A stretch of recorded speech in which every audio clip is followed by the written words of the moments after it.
Chilling up in the kingdom, chilling with Yahweh Shai and all the brothers and the sisters, cooling out, having fun, drinking yayan with Yahweh Shai up in the kingdom, yeah.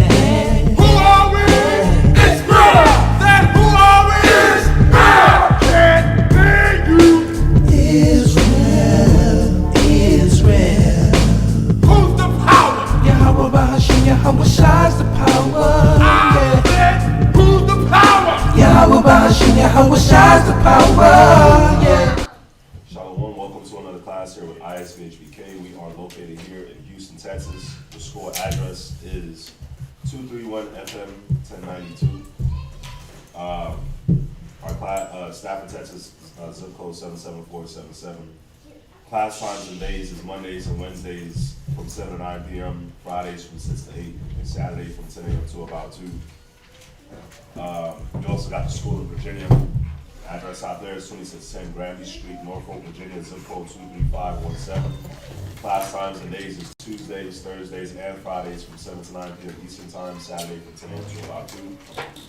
We also got the school in Rochester, New York, which is 1600 Lyell Ave, Suite 1A, Rochester, New York. Zip code 14606. Wow, loud. Loud Ave. You gotta pronounce everything in Rochester the same, right? Wait, Oh, thought that about you. Loud Ave. Shout out. Zip code class times and days is Tuesdays, Thursdays, and Fridays, from 7 to 9 p.m. Eastern Time. Saturday from 10 a.m. to about 2. We also got the school in San Antonio, Texas. The address is 4444 Walls Road, Suite 201, San Antonio, Texas. Zip code 78218. Class times and days is Mondays, Wednesdays, and Fridays from 7:30 to 10. Saturday from 10 a.m. to about 4 p.m. as well. We ask that you like, share, and subscribe to all these YouTube channels in Houston, Virginia, the San Antonio, Rochester will be up and popping soon with their YouTube channel. We ask that you like, share, and subscribe to all those YouTube channels. The Mashaba Law Talk Radio, Israelite Media Corp, 5 Minutes of Wisdom, the Hidden Truth Bible Show. Like, share, and subscribe. We also do the kids class here every Sunday at 1 p.m.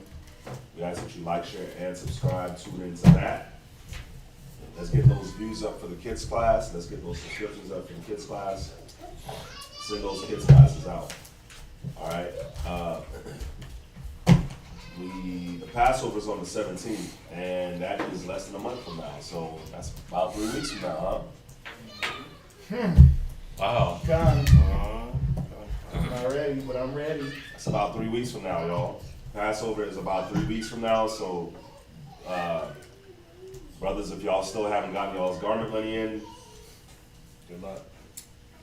Yeah, good luck. You may not have a Passover garment, you know. So please, please, please get your Passover garment in if you want a Passover garment.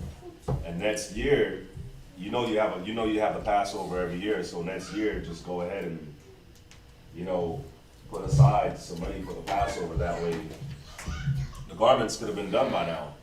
You know what I'm saying? If all the material was in, if all the brothers had put their money for it, the garments could have been done. So next year, instead of going through this process of every class, we gotta remind brothers to get the garment money in, and then right at the end, brothers and sisters is rushing to make garments, and sisters is rushing to ship garments out, and brothers don't have their garments on time and all that.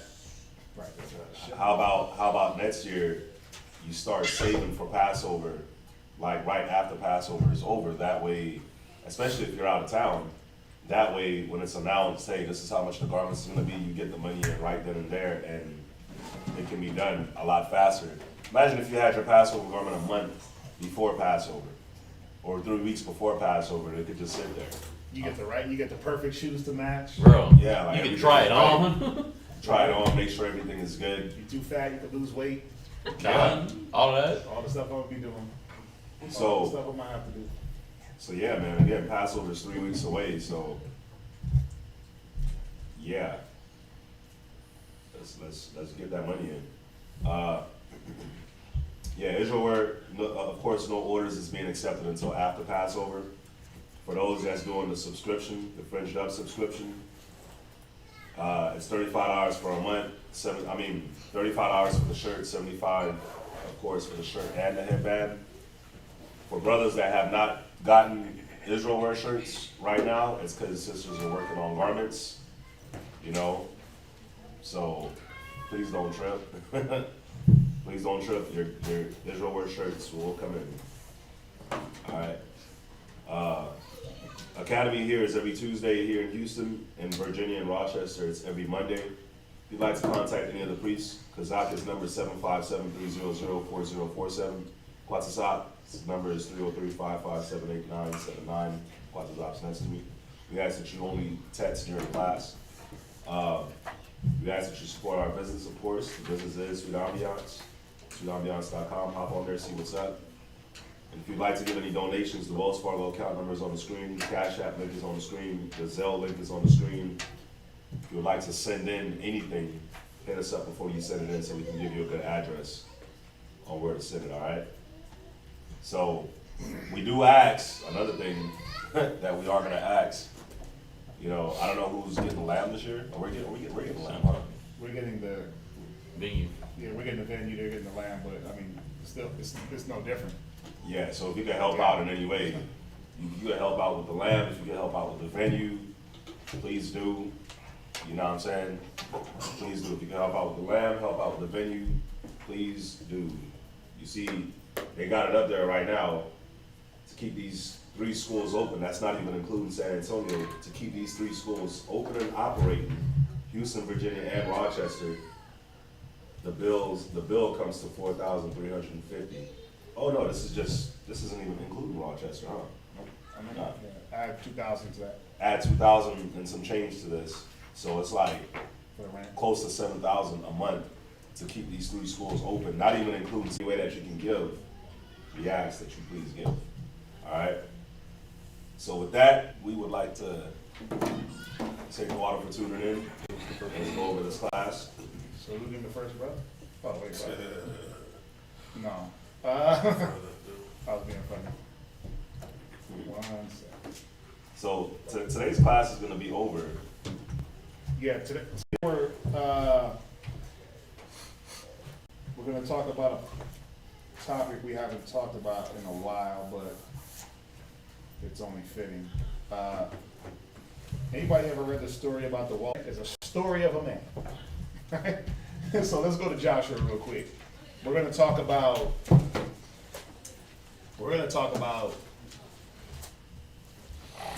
how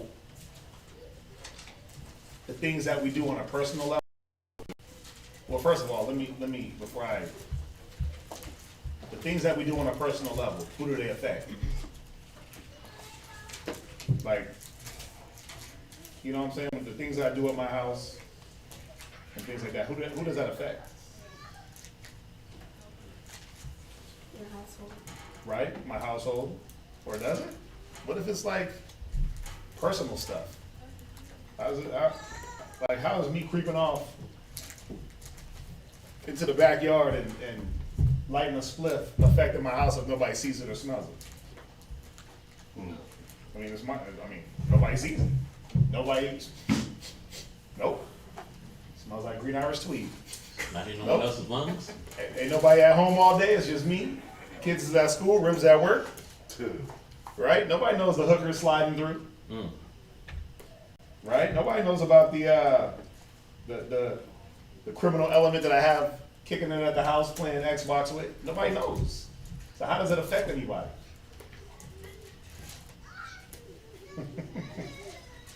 Right? You know, you ever hear victimless crimes? You ever hear of those? Speaking of hookers, they used to say buying hookers was a victimless crime. You needed something, she needed something, everybody wins. There's no victim. Who can really get hurt off of a man sliding down this and that and grabbing him you know what I'm saying? Something used and abused. Oh, that's a list of victimless crimes. Oh, a list of see, he Googled it. List of victimless crimes. Prostitution, #1. Yep. Bing, bing, bing. Assisted suicide. Hey, Whoa, assisted suicide? assisted suicide, trespassing, recreational drug use for 400, Alex. Right? Because who's that affecting? Drug possession, gambling, public drunkenness. That I don't know. That's not a victimless crime. Possession of contraband. Brittany Griner. Right? Like why? Like who does it affect? Well, that's what I want to talk about today. The effects of the things that we do secretively. And that let's find out like who's affected, right? Nobody knows, so how could anyone be affected? The only one that knows is who? Most High. And is he affected by negative? Oh no. He don't. Most High said he'll do nothing. Right? In Joshua, go to Joshua chapter 6. And we are going to start at verse you now. Joshua chapter 6 and verse 1.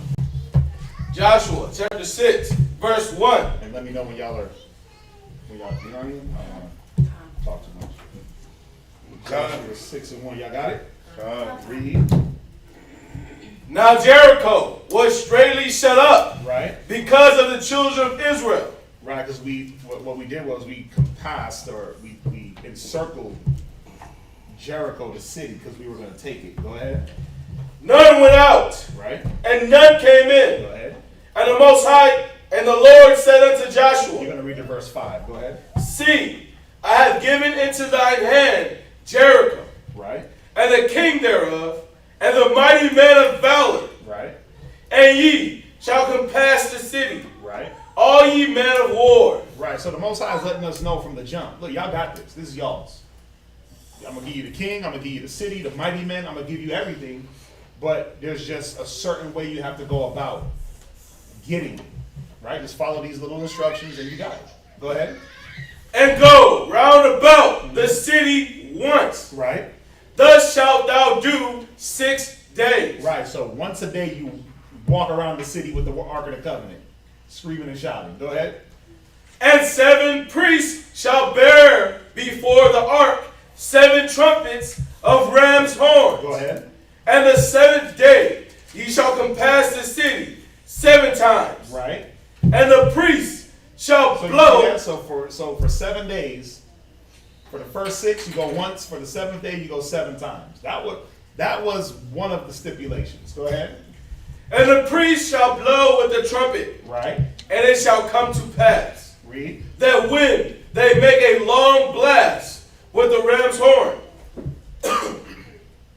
and ye hear the sound of the trumpet, all the people shall shout with a great shout, and the wall of the city shall fall down flat, and the people shall stand up, every man straight before him. Go ahead. Read on. What verse you at? Verse 6. Right. Jump down to verse 14. And the 2nd day they compassed the city once, Right. and returned into the camp. Right. So they did 6 days. Right. So you see what the stipulations were, right? Tells us in verse 5. Go around the city 6 days, once on the 7th, 7 times. Yeah, blow with the trumpet, walls will fall. Go ahead. And it shall come to pass on the 7th day You gotta read the verse 19. Read. that they rose early about the dawning of the day, and compassed the city after the same manner 7 times. Right. Only on that day they compassed the city 7 times. Right. And it came to pass at the 7th time, when the priest blew with the trumpets, Joshua said unto the people, Shout, for the Most High hath given you the city, Right.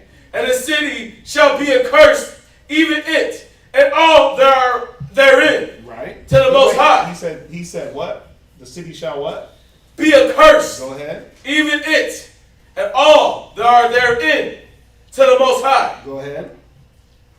Only Rahab the harlot shall live. Right. Only Rahab. Who remembers about Rahab? What did she do? What did Rahab the harlot do? She helped the brothers when they came to the city to spy it out. Right. She hid them. Right. She let them. She didn't give them up when they spied the city out. They actually made a deal, a vow. Hey, if I hide y'all, when y'all come to invade, because I know it's gonna happen, can you save me alive? Right. No problem, sis. Got you. Right? So here's the Most High remembering that covenant and saying, listen, destroy everything, but Rahab, her family, she's gonna be good. Go ahead. She and all that are with her in the house, Right? because she hid the messengers that we sent. Right, there it is. Go ahead. And ye, in any wise, keep yourselves from the accursed thing. From the what? Accursed thing. Right, so here's the stipulations. Once the city falls, kill everybody, but keep yourself from the accursed things. Go ahead. When ye take of the accursed thing, Right. and make the camp of Israel a curse, Read. and trouble it, Right. with all the silver and gold and vessels of brass Right. and iron are consecrated unto the Most High. Right, so all these things are supposed to be consecrated to the Most High. Silver, brass, iron, gold. Those are supposed to go into the treasury. Go ahead. They shall come into the treasury of the Most High. What verse are you at? Verse 40. No. Oh, it's like verse 20. Verse what? 19. Verse 20. Go ahead. So the people shouted when the priest blew with the trumpets. Right. And it came to pass, when the people heard the sound of the trumpet, and the people Right, shouted with a great shout. That's it on that. That's it on that. So I wanted to start here. I wanted to start here for a reason, and right above it you can put that the Most High gives us these warnings. Right? He gives us the stipulations on how to go about to accomplish what He set out for us to have. It doesn't matter what it is. It doesn't matter if you're doing business. It doesn't matter if you're in your household. It doesn't matter. It doesn't matter what it is. The Most High lays out the guidelines for you to be most successful. Yeah. The dope thing about the Most High is that He gives you the blessing and the cursing. He gives you the if you do this, this will happen. If you don't, this is what'll happen. Right? Ain't that what He did here? He said, listen, the accursed thing, if you mess with it, is going to curse you and the camp. Right? But if not, if you do what I say, you're going to be able to take the city, the strong men, the king, the strong city, right? You're going to be able to take it all for yourselves. Right? So go now, we're going to skip fast forward. I want you to go to Joshua chapter 7 and verse 1. I need you to listen to the way this is worded. I need you to listen to the way that it's worded. Because what ends up happening is we go in, watch, just read. Joshua chapter 7, verse 1. Right? But the children of Israel committed a trespass. Right. Now, it's saying the children of Israel committed a trespass. Go ahead. And the accursed thing Uh-huh. for Achan, Right? the son of Carmi, Right? the son of Zabdi, Uh-huh. the son of Zerai, Right? of the tribe of Judah, Go ahead. took of the accursed thing. Right. So, the scriptures is telling us straight up, Israel trespassed.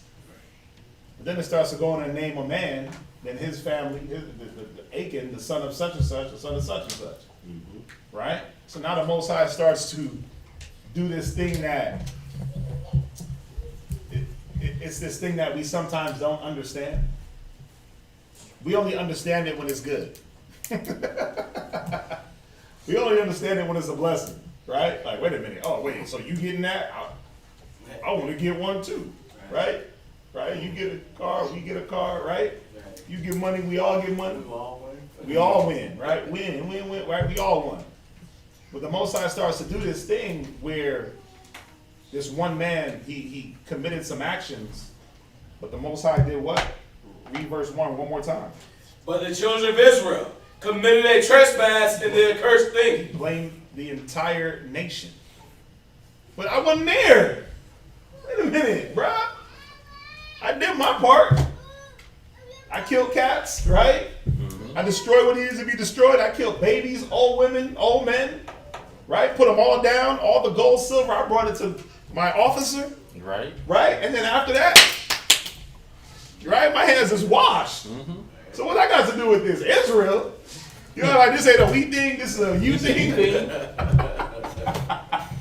This is was like, y'all be doing this. Y'all be doing this. Nah, I didn't do nothing. Read verse 4. Verse 4. Yep. So there went up thither of the people. When y'all get a chance, if you haven't read it, you can read the story. I'm just skipping to the points for time. 4 to 6. So there went up thither of the people about 3,000 men. Right, so they go, right? They try to go fight this war. 3,000 men. Go ahead. And they fled before the men of Ai. Right, go ahead. And the men of Ai smote of them Right. about 36 men. Go ahead. For they chased them from before the gate even unto Shebarim, and smote them in the going down. Go ahead. Wherefore the hearts of the people melted Read. and became as water. Go ahead. And Joshua rent his clothes. Right, because it's like, wait a minute, how did 30,000 men lose to the men of Ai? We outnumbered them. Right? Plus the victory was guaranteed. So how did we lose? How did all of a sudden it was guaranteed, but then now all Israel is just weak in the knees?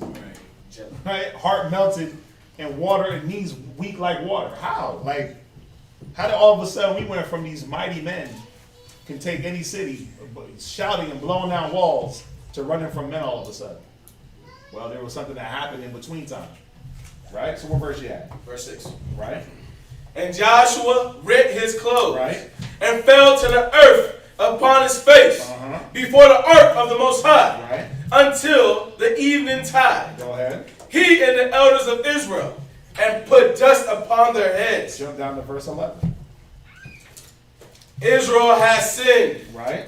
and they have also transgressed my covenant. Right. So here it goes again. Israel had sinned. They had transgressed my covenant. Go ahead. Which I commanded them. Right?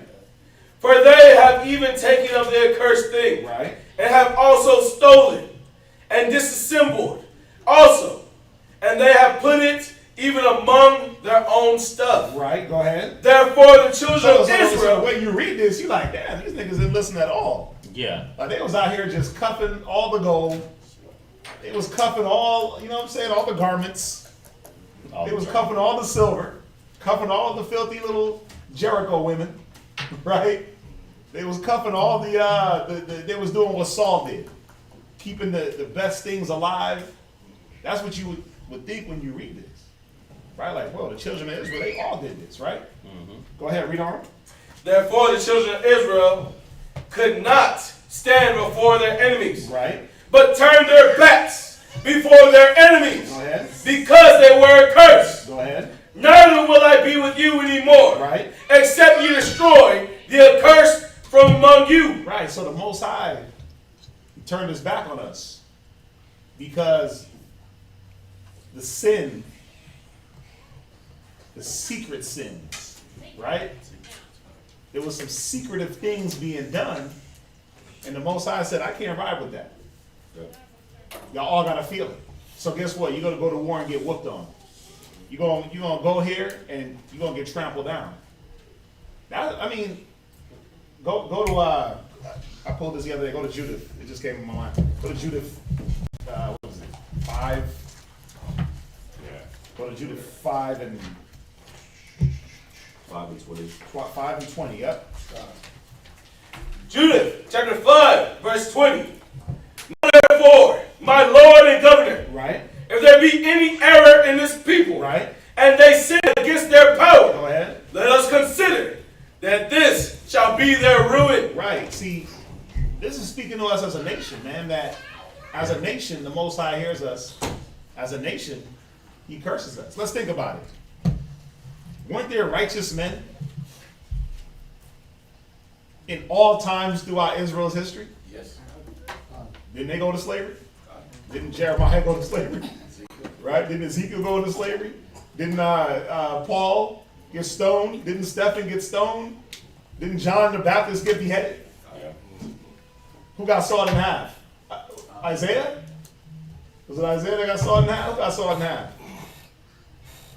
I think it was Isaiah. I think it was Isaiah that got sawed in half. Right? But what did they do? Righteous. How come they didn't get the pass? Like, oh, well, you were righteous, right? He had one cat eating dung cakes. He had another cat walking around butt naked, right? Shane, marrying whores. What did he do? What did Jeremiah do? Go get you. What did Hosea do? Go get you a hoe. Right. Right? Go get you a harlot of the harlots. Right? What did they do? I mean, how come the cats that was actually being with hoes didn't get pushed to go actually marry him? But the righteous good man did. See, what we're going to go over is that it don't matter if you do it in secret or not. It doesn't matter. The Most High, whatever you're attached to, He's going to make that wither away. Whatever, let me ask y'all, do y'all believe that we're a body? Right, so if you get punched in the face, does only your face hurt? Hell nah. You get beat up, does only that one, no, your ego hurts, right? Everything hurts, everything feels it. Right, when one part is injured, that resonates through the body. The body has to compensate for that injury, right? You hurt your foot, you stub your toe. What happens? You limping, all the weight's going on the other leg, right? You hit you know when you you hit your knee real hard, bow, and it just, it goes numb. The whole leg is numb. You see the cats in the movie, they get shot in the arm and they can't walk. They get shot in the arm and they like dragging their whole side. Oh my God, they get shot in the arm. Yeah. They make you feel like if you got shot in the arm, you just can't walk. You can't walk at all. Right? Yeah, toothache. Yeah, toothache. Toothache. Come on. Woo! It's even. That go down to the tips of your toes. Shoulder hurt. Because everything is connected by these nerves, right? Yeah. And when you poke a nerve, it's gonna send that information through that nerve until where that nerve ends. And some nerves go from here to here, here to here, here to here, right? They just go. Yeah, like I did acupuncture. Mm-hmm. And acupuncture, like they'll do something like right here on the tip of your ear, and it heals your hip.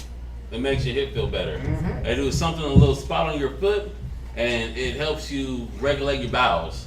And it's Yeah. like, how does this Yeah. have to do with this? It's like remember when Steph Curry was spraining his ankles? Everybody remember that when he first came into the league, he kept spraining his ankles? You know why he kept spraining his ankles? It wasn't his ankles. You know what they worked on? Take a guess. What they had to strengthen on his body to get his ankles? His hips. He had weak hips. So he couldn't center his body. So his weak hips would cause his body to shift the weight too much. And his ankles, his knees would compensate, thighs, calves, but then his ankles would not compensate for the weight. So when they strengthened his hips, he was able to carry his weight better when he shifted. Then his ankles was able to take off the pressure. That's why you haven't seen him sprain his ankles. He had to work on the hips. So what his hips weren't doing, his ankles try to compensate for. But guess what? The ankles are not built to carry all that weight, even as small as he is. Your ankles just can't carry that weight. His ankles are like that big. So his ankles was getting broke every other week, right? Because of that weight that it was trying to bear from what the hips should have took on. So what are we trying to show y'all? Well, as we go through this class, we're going to show you that what each individual does in the younger bros, it affects their household, right? Because it doesn't matter who sees you smoking the blunt or not, you puffing that demon into your house. It don't matter who sees you with the hose or not, you putting that lust spirit out around you. You see, it doesn't matter who sees it, but there's something that resonates and that sticks around from the different things that we do. Yeah. You see that? So that's what we're gonna go through. So Can I get one before you go? yeah, you can't. Title of the class. Tell it. What are we doing? I just put the effects of secret sins. There it is. The effects of secret sins. The water. I'm gonna start letting y'all name the classes. 'Cause I'm like, So that's You know, everything you were saying, like even when you were talking about the Steph Curry example, yeah, it doesn't, like it was the hips, but the ankles, it took time for the ankles to wear down before it actually affected him. Right, yeah, it was years. Yeah, it wasn't just instantly because No. weak hips, ankles out. No, instantly. it was because he didn't really start getting hurt until the NBA when now his body is growing, he's getting faster, and he never really recognized the problem or understood that there was a problem until it started happening. So yeah, you're right. It's not a boom. Yeah, As soon as he came out the womb and he started walking, he broke his ankle. You know it's funny. I'm glad you said that. God. That's important. When you look at Curry, think about it. When did you start hearing the name Curry? Like maybe 5-7 years ago, right? Yeah. Y'all know he's 34, about to be 35. He's been in the league for almost 15 years, but you only started hearing about him 5-7 years ago. Yeah. Because of what we're talking Because about. all the injuries kept him out. When he first started playing, he was always hurt. He was playing.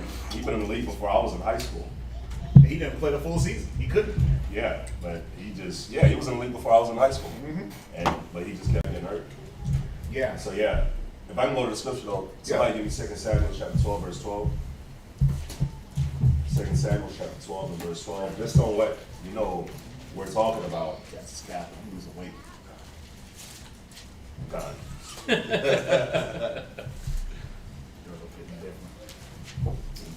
definitely not. 2 Samuel 12 and 12. Just on the point of what we're discussing. Go ahead. 2 Samuel chapter 12, verse 12. So this is going in on David. You know when David committed the adultery, and he's getting checked by a prophet. By Nathan. So this is what Nathan told him. Read verse 12. For thou didst it secretly. You see that? David did it secretly. Now, when you look at us dealing with the cursed things and dealing with secret sins and all this, we do it secretly. The scriptures might even hit your mind, like your conscience might hit your mind. That the Most High sees this. I got an angel by me. The angel knows what I'm entertaining. The angel knows who I'm talking to, what I'm watching. Right? We do it secretly. We'll know about all that. The angel watching us, all that, but we won't listen. And we'll still follow the flesh, right? But then this ends up happening. We do it secretly, but read. But I will do this thing before all Israel. What the Most High ends up doing is you do it secretly, or you move in this secretive way. And the Most High, when he hits you in this way where everybody sees it. You see what I'm saying? So, read on. And before the sun. So when you read the story of Samuel's and you see that David's son Absalom took all his concubines and had them on top of the roof, the same roof that David was walking on when he saw Bathsheba, the Most High had Absalom take his concubines onto that same roof and made all Israel, because all Israel watched his son lay with his concubines. You see that? Or at least heard it. Or at least heard it. But a lot of them did see it. You see what I'm saying? Because it was like a public showing thing. But that was like the fulfillment of the scripture right here, where he did it secretly, but the Most High made it known to everybody. That's why when David was fleeing Absalom, you had that one Benjamite brother that was throwing rocks at him and was cursing him out and all that, and calling him wicked and all that. He was doing it because he knew what David did. You see what I'm saying? But we do things secretly and we forget, like, sentence is not executed speedily. So you do it and you sit there and you do it and you forget that you think you're getting away with it. But then the Most High, he brings that judgment. And then when he brings that judgment, you like Cain. Remember when the Most High brought the judgment to Cain and Cain was like, it's too much for me to bear. You know when the Most High finally hits that, the judgment would be too much to bear. You know that it's like, golly. And we'll talk about that part Later, but right. I'm just showing y'all like that, like our conscience be so messed up. That we know about the judgments, we know about the potential of what may happen. But we don't care. Can I get one? Yeah, go ahead. Isaiah chapter 5 and verse 18. Did we ever finish the Judith? You never went there. 5 and 20? Did we finish it? We didn't finish it. Okay, we never went, right? We went to Judith. Yeah, we went. Did we finish it? I think it was. Yeah. I think we finished it to a point that you're trying to get for it. Okay. Yeah. Go to his. Go to Isaiah. 5 and 18. Isaiah chapter 5, verse 18. Woe to them that draw iniquity with cords of vanity, Read. and sin as it were with a cart rope, Go ahead. that say, let him make speed and hasten his work. So you got to think. This person is saying, woe to this person that draws iniquity like the cords of vanity.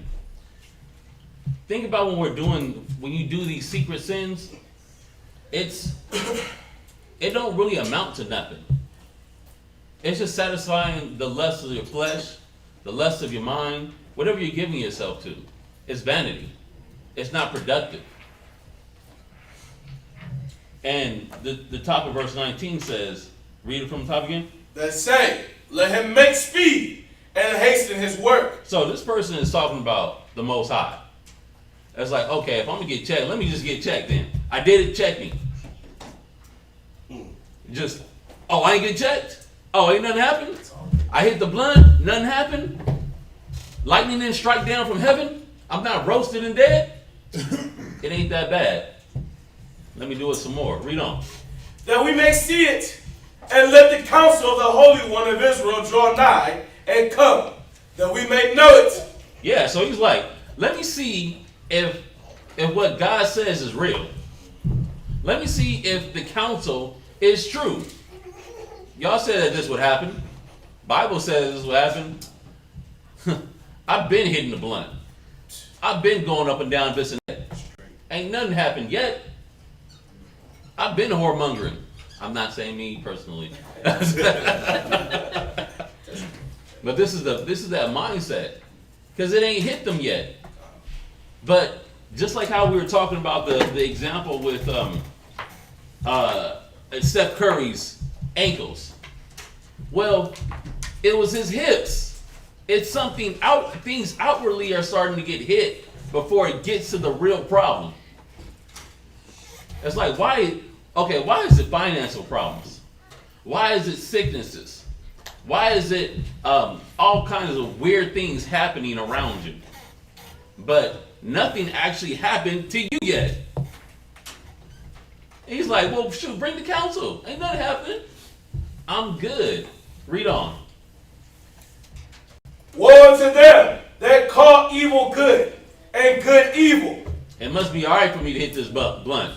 It must be all right for me to do whatever I do on the low because it's not affecting nobody else.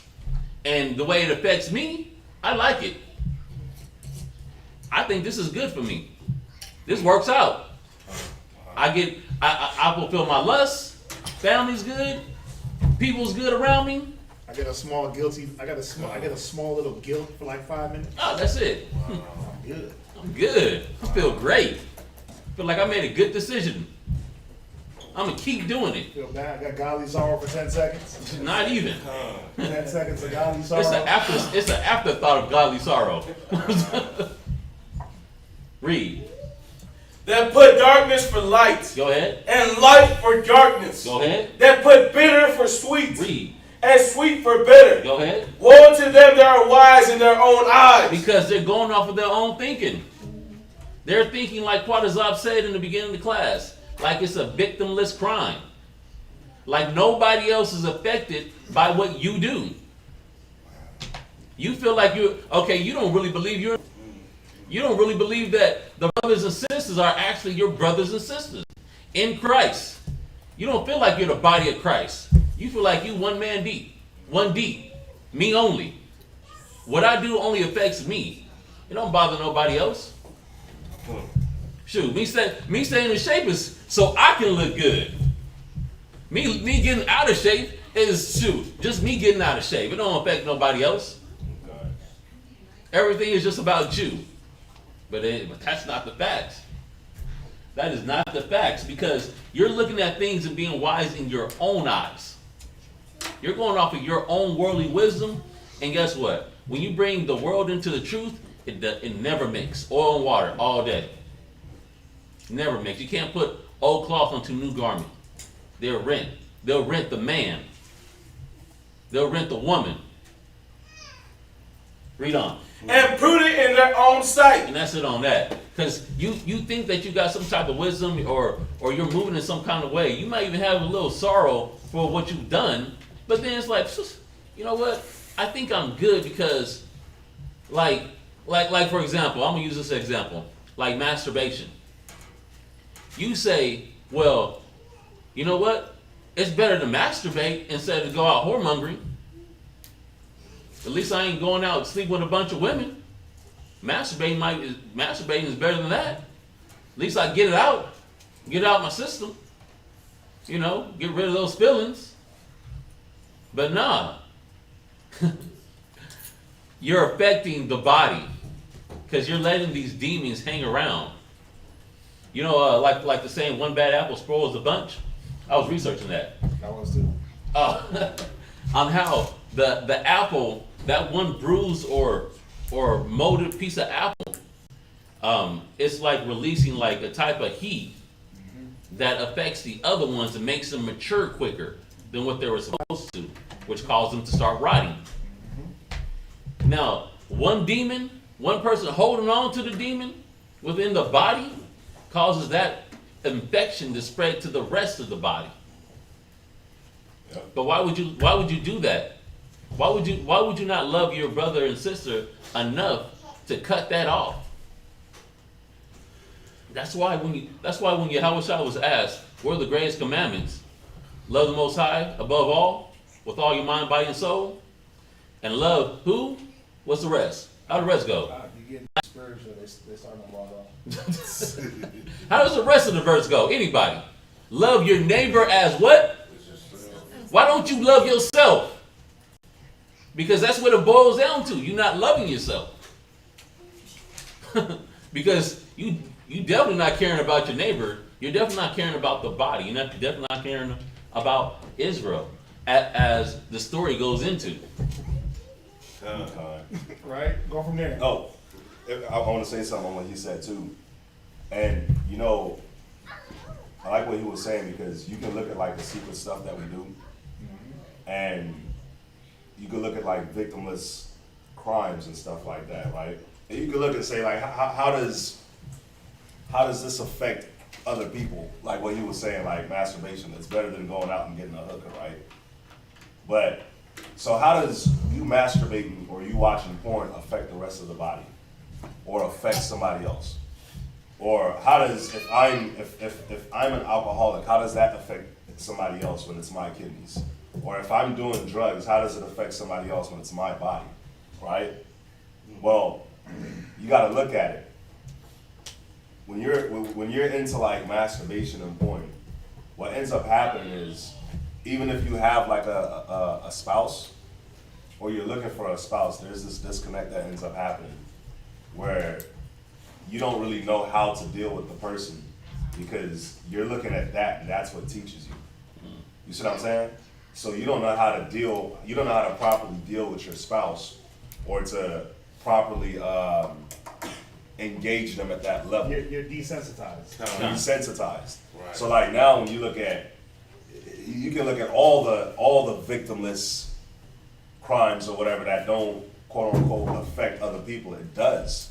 When you really look deep into it and you look at the spirits that it brings, you look at the spirits that it brings to your house, but then you look at the spirits that it brings to yourself and how it messes up your mental psyche. It doesn't just become a victimless thing. It's like if I'm on drugs, if I'm a weed smoker on the low, right?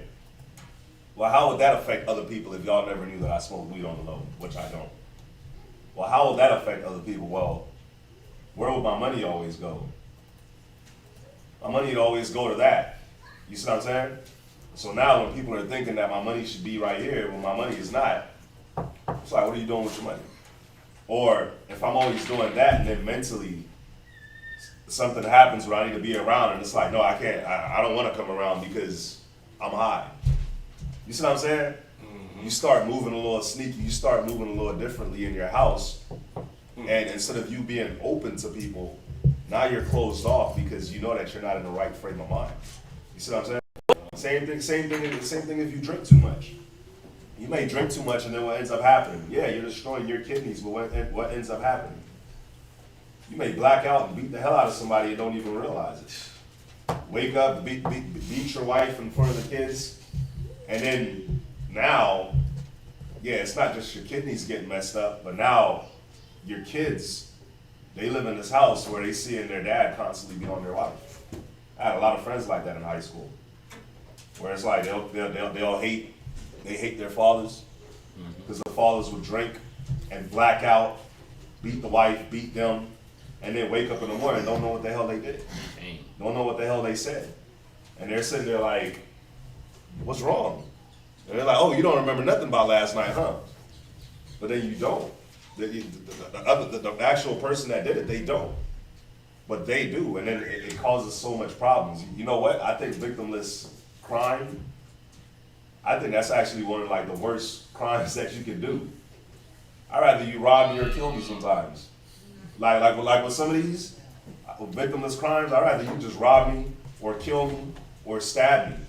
Because the victimless crimes, man, it becomes like this embedded psychological thing where it's like it gets hard to get rid of. And like the damage will be being done without you even realizing that damage is being done. Until the damage is so far done that you're like, you know what I'm saying? It's like the house is already burned down, and then you're like, oh damn, the house is burned down before you fix the gas leak. You see what I'm saying? So yeah, like I like what you were saying. I just wanted to add that. Go back to Judith real quick. Let's finish Judith 5:20. Book of Judith, chapter 5, verse 20. Now therefore, my Lord Right, and governor, right, if there be any error in this people, right. and they sin against their God, Go ahead. let us consider that this shall be their ruin. Right. See, the error or us chasing after and holding on to these secret sins or these accursed things. Go ahead. And let us go up, and we shall overcome But them. let's be real. The accursed things are anything from your past that you're trying to hold on to. Whether it be a thought process to damn drug paraphernalia, it's a curse. Go ahead.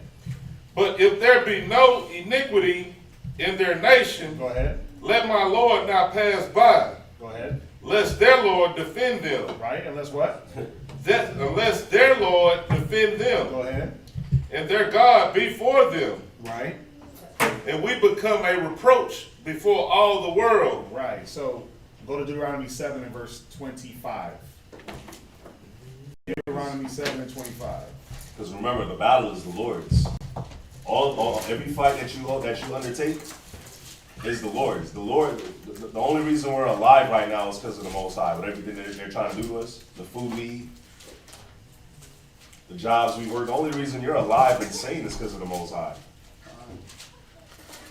So,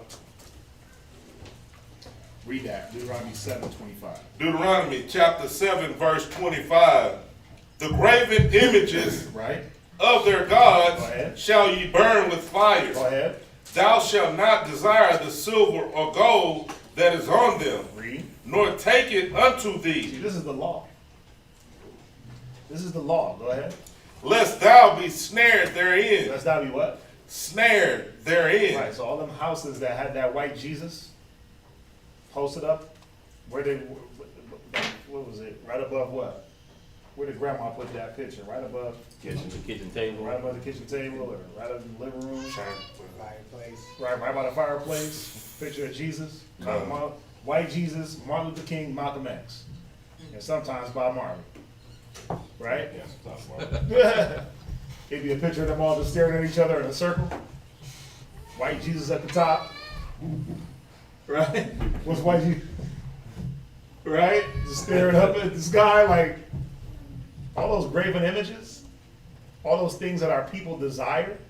He said they will be a snare unto us. Go ahead. For it is an abomination Go ahead. to the Lord thy God. See, if it's abominable to the Most High, then why would you want it? Get it? If the Most High looks at it as an abomination, then why would we grab onto it? Go kill Agag. He's an abomination. Well, you know, I saved him alive because, you know, he was dope. Go kill all the men, all the women, all the animals. Well, I saved the best alive for the Lord. Nah, nigga, that's abominable. I didn't want that. Kill that thought process.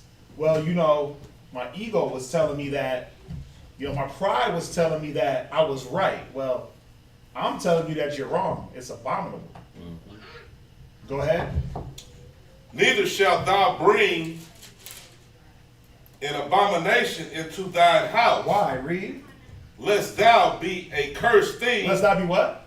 A cursed thing. Lest thou be a cursed thing. You'll curse your home. Don't you get it? Wow. It doesn't matter how secretive it is. It don't matter if you bury it under the floorboards. As long as it's a sin, it's a curse. As long as it's around you, it's going to get you caught up. You're going to keep demons around you. This is what we got to see. Yeah. Read. And if I can say this too, all you got to do is just look. Look at what you entertain, and then look at the results of your house. look at your life. Yep. You see what I'm saying? That'll speak for itself. All you got to do is just look at the results. The Most High is a result-oriented being. He gives you, like the scripture says, a man gets according to his works. You see what I'm saying? So, yeah. Go ahead. Detest it, and thou shalt utterly abhor it, Right.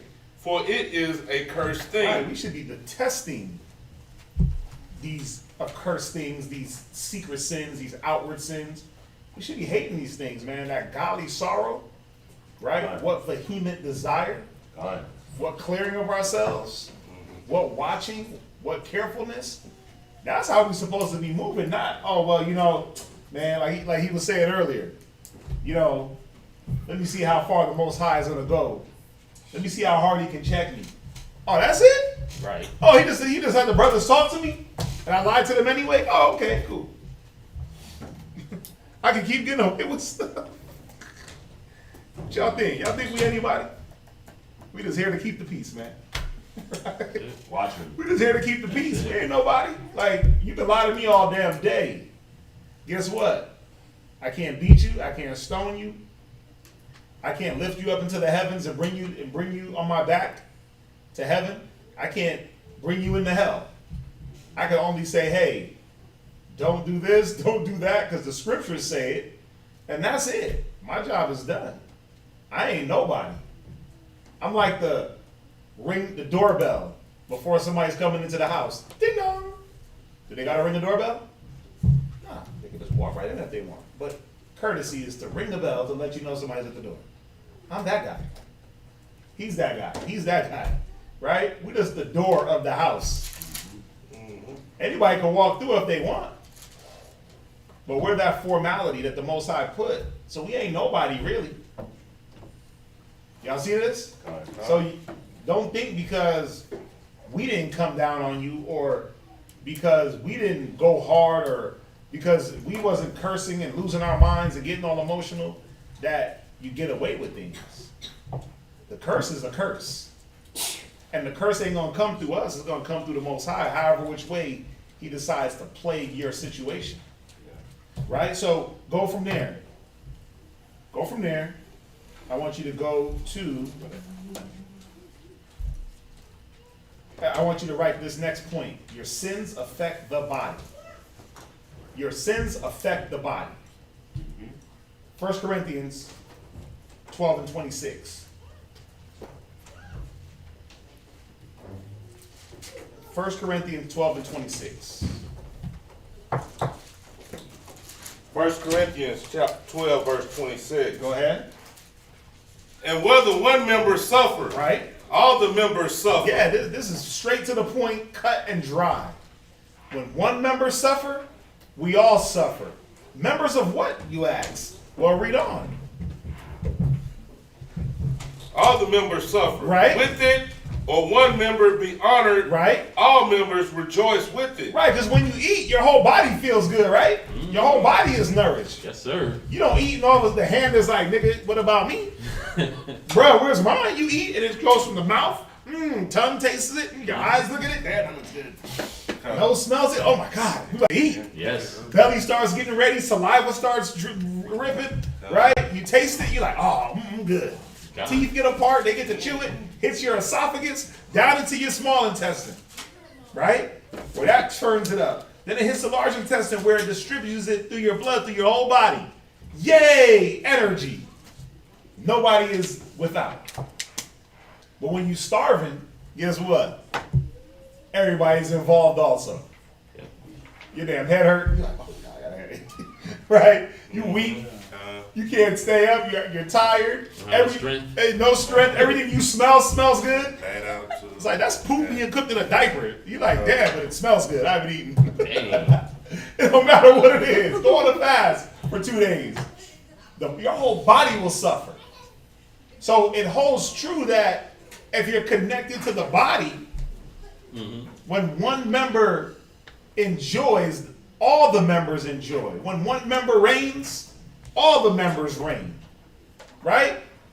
If the school get blessed, we all getting blessed. This ain't my school. Right? I didn't say, oh, well, we got a building. Y'all can't come in. Go back to the old school. Right? Go back to the old school with mold, with roaches and water dripping everywhere. Y'all go to that school and learn, and we gonna be here at this new glossy podium, nice trim and paint. We didn't do that. We all got a building, right? We all got a building. But when we were all in that school, we all suffered. But now we all here. You can breathe in, no mold spores, no coughing. Got space. Got space, right? When that AC go out, in the old school, everybody was sweating. Right? When there was no heat, everybody was cold. Right? But now we got the AC comfortable, right? T-shirts in the winter. Woo! Damn, that heat. Works. Go ahead. Now, ye are the body of Christ. You are the what? The body of Christ. Because why? Because we're a body. We're a body connected. And what the finger goes through, the hand is going to feel it. Listen, I got bit by an ant right here on my wrist. Wrist is a little bit swollen. I got bit right here. You know, I can't really bend my hand. Like, it feels like that throbbing type of pain. Yeah. I was trying to go to sleep last night. I'm like, why does my whole arm feel like it ain't got no life in it? And then I realized, like, oh yeah, the ant bit me. I think I'm allergic to them ants. One ant bite will have my whole thing just swollen. Look. I can tell. Yeah, one ant bite right here hit me. And it got from here to here swollen. Pain. But it's affected my whole arm. They have shoulder hurts, hand hurts. Because what one part goes through, the other parts will experience. Right? Go ahead. Oh, even the rest of the body is working towards fixing that part of the body. Yeah, compensation. Because now I gotta, oh no, you know what? My arm hurts. Gotta use this hand more. Yep. I'm gonna drive with this hand. It gotta compensate.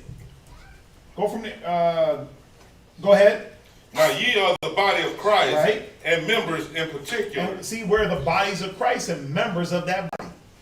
From there, go to Ecclesiastes 9:18. Let me get some of these scriptures out. Ecclesiastes 9 and 18. Ecclesiastes chapter 9, verse 18. Go ahead. Wisdom is better than weapons of war. Read on. But one sinner, But what? one sinner. See, wisdom is better than going to war, man. Wisdom is better than weapons. But one sinner, go ahead. Destroyeth much good. Yeah, one man's actions can topple a whole regime. Look at this monkey, Putin. They talking about they got one man got 40,000 troops killed, so they say, off of his dumb little actions. One man decided, let's go into a country and invade it and take it over. Now he got the whole world in an uproar. They having NATO meetings, they having this conference, that conference, sanctions, stock market crashing, gas prices going, like, what the heck, food prices. One man's actions, look at what it's done. One sinner, one man's negative can have a ripple effect through whatever he's attached to. Why do you think in the corporate world, in Esau's kingdom, as soon as a nigga start getting out of pocket, what they do? We don't know him no more, right? They cut him off. Wait a minute. Kanye, cut off. No more Grammys, right? No more this. No more Coachella. You out of pocket because what you're doing is going to affect us. Why do you think when a man gets caught up in some type of scandal in this kingdom, they cut all his endorsements? Because his views and ideas don't represent us. But if we stay attached to him and he's doing this negative, then guess what? They're going to think that we're a part of him and he's a part of us in our ideology. You see that? Esau knows. You cut that off. You get rid of that cancer. Why? Because it's going to spread. The Bible is telling us that one sinner destroys much good. Especially, and why? Because this is the thing we got to remember. When you step out in them streets, when you step out in them lanes, and you got the Israel wear, right?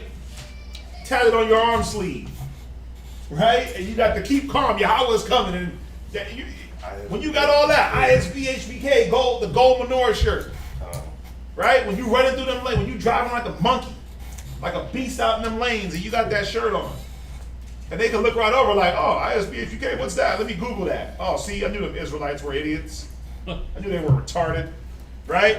When they could just Google what's on your shirt, and then all of a sudden now you represent the nation, yay! It sets us back. One step forward, 3 steps back. So if that's the nation, imagine what it can do for a school. This little ass school that we got, imagine what it could do. It ain't that much of us here. Where the negative can't spread like a wildfire if everybody ain't on point. But it don't matter how big or how small. Most High cursed the whole nation as we read in Jonah. Right? Right. So go ahead. No. Go ahead. Let me get this little thing that don't just affect you, but affect everybody else. Read. It's the book of Ecclesiasticus, chapter 20, and verse 3. Go ahead. All iniquity is as a two-edged sword. Read it again. All iniquity is as a two-edged sword. So it says the scriptures is a two-edged sword. It can cut and it can heal, right? But this iniquity, it says it's a two-edged sword. Why? Because it hurts without and it also hurts you too. It cuts both ways. But it's a different kind of cut. It's not a cut that heals. It's not like the scriptures how it can cut and heal you too. This is only a destructive sword. It only hurts. That's why the next precept, the next part of the verse says this. Read. The wounds whereof cannot be healed. Because when you keep up with this iniquity, it don't heal. It doesn't go away until you get rid of the iniquity. Whatever the secret sin is, whatever you're holding within your own members that you do by yourself, that you think only you know, it only affects you, only harms you, these things don't go away. It can never be healed until you get rid of it. And are we going back to the story? Where you at? Where'd you go to? Yeah, we're going to go back to the story, but where'd you go to? Ecclesiasticus 21 and verse 3. Read it again. All iniquity is as a two-edged sword, the wounds whereof cannot be healed. Because as long as that iniquity stays around, there's not going to be no healing process. As when we hit back to the story, you'll see. Right, go to Joshua 22 and 20.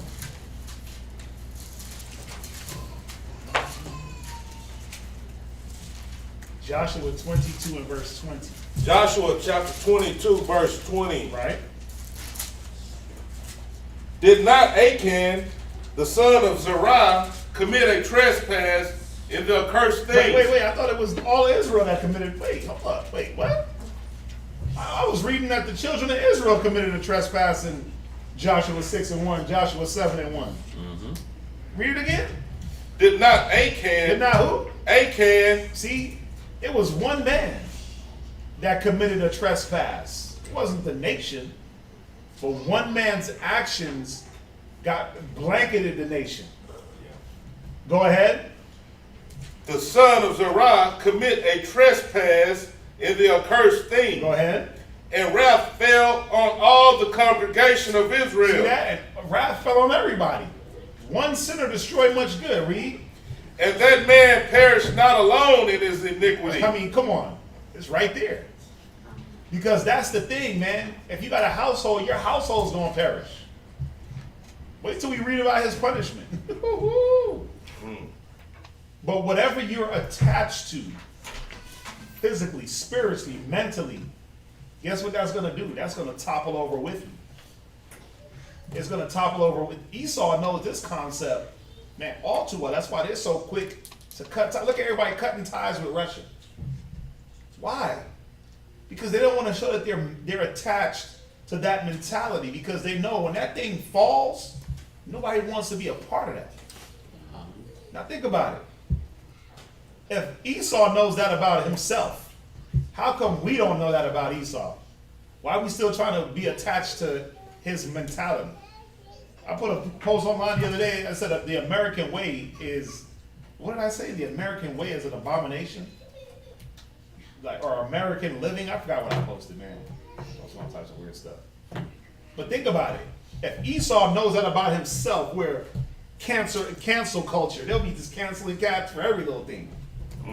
They cancel themselves, right? Every little thing. Why are we trying to attach to what Esau got to bring when he is a walking curse? He's like a dead man walking. Yeah. Why, who will run up to the cat that's looking like a bunch of bones with maggots coming out his ears and his eyes like, ooh, let me be your friend. He's looking at you like, nigga, I'm about to die. You want to be my friend? I ain't gonna last too long. Be like, no. I got you. Yeah, like, look, I got you. I'm gonna borrow your jacket. You gonna borrow my shirt. We gonna be good. I'm gonna show you how to be healed. Watch, I'm gonna show you how to make America great again. Right? I'm gonna live good and show you that it can be done. Watch. Hell nah. America's going down. You have to unattach. Right? Go from there. Go from there. 2nd Esdras 4:30. Somebody else hold for me. 1 Chronicles 21:14. 1 Chronicles 21:14. Hold it. I want you to get 2nd Esdras 4:30. 2nd Esdras, chapter 4 and verse 30. Right, just on this theme of a little bit. It takes a little. It just takes a little small bit to affect a lot. Think about it. It just takes a little contamination to contaminate something. Right? Even contamination that you don't like when you got dirty hands and you touch uncooked food, right? And then would you go rub the baby's face after you touch the raw meat? You can't see the contamination, but the baby will be contaminated, right? It's unseen, and it takes just a little swipe on the baby's mouth, and all of a sudden the baby got E. coli. Bump. Bump. Yeah, you're like, what the hell's going on here? Oh, I forgot to wash my hands. I touched the meat. And touch the baby's face. Or touch the baby bottle nipple. It takes a little bit of contamination. It don't take a lot. And it doesn't have to be seen. It doesn't have to be just outright filthy for it to be a contamination. Read where we at. 2nd Esdras, chapter 4 and verse 30. Right? For the grain of evil seed. The what? The grain. A grain. You know how big a grain is? It could be a damn rice grain. Yeah. A mustard. Listen, it says the faith of a mustard seed, which is the smallest seed, can move mountains. You ever see a mustard seed? It's so small you can't even hold it. You couldn't do this to it. It'd fall. It'd just fall. Right? Let me see it. Nope. The faith of a mustard seed can move mountains. So what about the grain of wickedness? What can that do? Go ahead. For the grain of evil seed, right, hath been sown Go ahead. in the heart of Adam. Read. From the beginning. Mm-hmm. And how much ungodliness hath it brought? Well, just look around. He had the Most High had to flood the earth. right? He had to flood the earth. Now he got to come back and burn the earth. Read. Up until this time, and how much shall it yet of threshing come? Right. At this time, let's fast forward 2,400 years later. It's worse. Oh, yeah, it's terrible. It's worse than Ezra's time. Yeah. That's what he's saying here. He said, how much wickedness came forth in this time, but how much is yet to come? Just off a poor little old Adam, like, oh yeah, I'll do that. You see what's up with that. Ain't nobody gonna see us. And, Ain't nobody gonna see us eat. and if I can just throw this in too, man, think about it. Eve did it first. Eve definitely got punished. But notice who it always brings up. It always brings up Adam. Because he was Why? the edge. Because you're the man. Yeah. You're the man. So when the man is off, You the strong man. you know. You the strong man. Because guess what? Adam could have helped Eve out. When Eve came with that sin, if he was on point, he could have helped her out. That was his job. He could have cast it out from her. You see what I'm saying? But what did he end up doing? He ended up falling in. That's why the scripture says, if the strong man in the house is screwed up, then the whole house is going to be overthrown.